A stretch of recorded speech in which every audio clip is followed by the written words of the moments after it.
First things first, let's remove the power to our unit. This is E01 F09 error code for the Maytag direct drive front load units. This is going to direct us to the pump. Let's remove all the 1/4 inch screws from the back, because that's going to be where we're going to access the pump. Now that you've got all the screws out, remove the back, put it to the side somewhere safe where it's not going to fall over and hit you or break something. Now we have access to the back of our unit. We can go down to the bottom and find the pump. We're going to remove the filter out of the pump first. That's righty-tighty, lefty-loosey. So let's turn it to the left.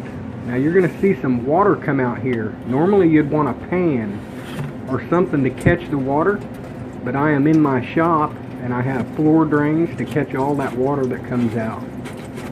Go ahead and turn that left and remove it. I've seen all kinds of stuff in these filters. Baby socks, 22 bullets, chains, hairpins, brawl wires. You wouldn't believe all the stuff that can make it down to this filter. This one isn't too bad though. This isn't what's throwing our code.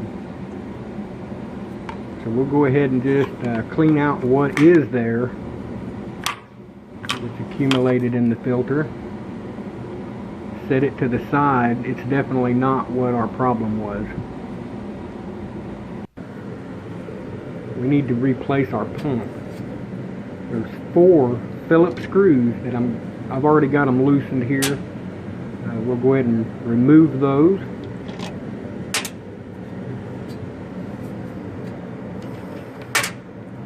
That last one's kind of in there a little ways. I'll have to get a magnetic screwdriver to coax it out of the hole. Now this pump is on a hinge. It'll just swing out to the left.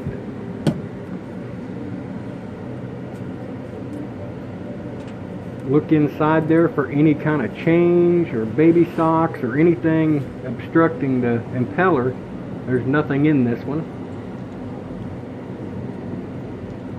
Now you'll pull forward and that pump will slide right out of the housing. To put it back, you just guide it in that back and it's got 4 notches. It'll slide right into place. I'm doing it one-handed here because I'm holding the camera, but as you can see, it slides right in, pulls right out. I'm going to check this pump for play, side-to-side play.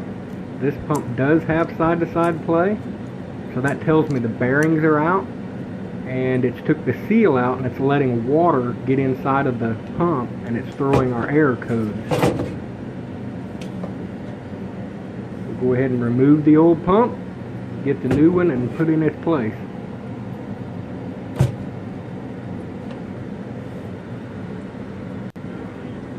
Now with the new pump in, just swing the door shut, pop it in place, and remove install our 1/4 inch, our Phillips screws.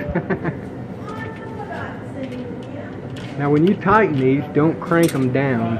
All this is plastic. You don't want to mess up your threads or crack anything. Just snug them down good enough to hold it.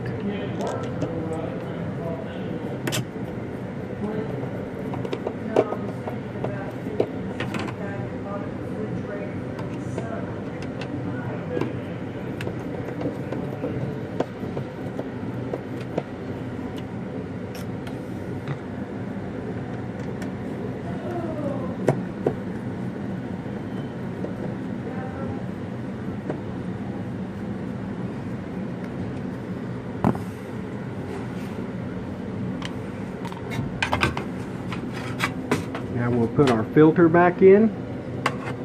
Turn this to the right to tighten it. And you can only tighten it so far.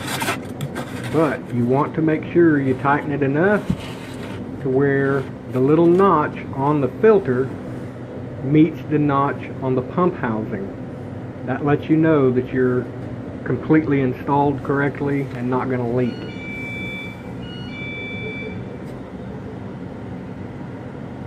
Put that one last tricky Phillips screw back in. That one can kind of be a pain at times. You kind of got to work it in there. Now what we'll do is put our back on, put all of our 1/4" screws back in, plug it back into the power, and we'll be ready to wash clothes. All of our error codes will disappear and we'll be good. Thanks for watching, guys.